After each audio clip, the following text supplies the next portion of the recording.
Mga igsuon mayong adlaw kanatong tanan.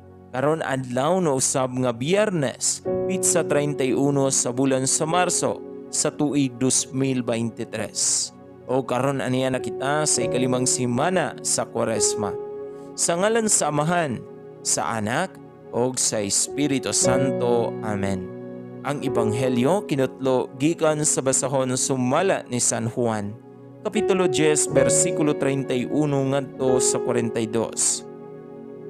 Unya mga tao mipunit na usab og mga bato aron pagbato kaniya. Si Jesus mingon kanila, "Gipakita ko kaninyo ang daghang maayong buhat nga gisugo kanako samahan. Hain man niini ang hinungdan nga inyo man akong batuon." Ang mga tao mitubag, "Dili kanamo batuon tungod sa bisan unsang buhat nga maayo, kundili tungod sa imong pagpasipala sa Dios. Tao ka lang apan nagpaka-Dios ka." Si Jesus mitubag, "Nasulat na sa inyong kaugalingong balaod nga ang Dios maingon, mga Dios kamo." Kung sila nga gihatagan sa Dios sa iyang mensahe, gitawag sa Dios nga mga Dios, ug ang kasulatan dili man gayod masayop.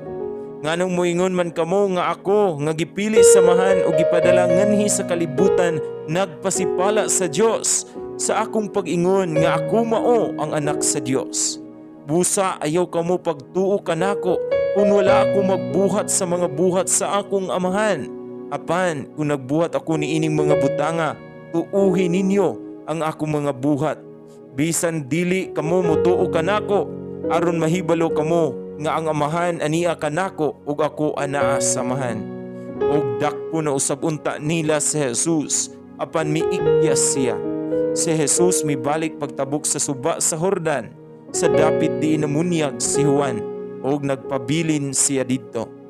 Daghan ang mga tao nga miadto kaniya, sila miingon, "Si Juan wala nagbuhat og mga milagro, apan ang tanan nga iyang gisulti mahitungod ni ining tawhana tinuod gayod." Og didto daghan ang mga tao nga mituo kang Jesus. Mga igsuon, ang Ebanghelyo sa Ginoo. Daygon ikaw, o Kristo.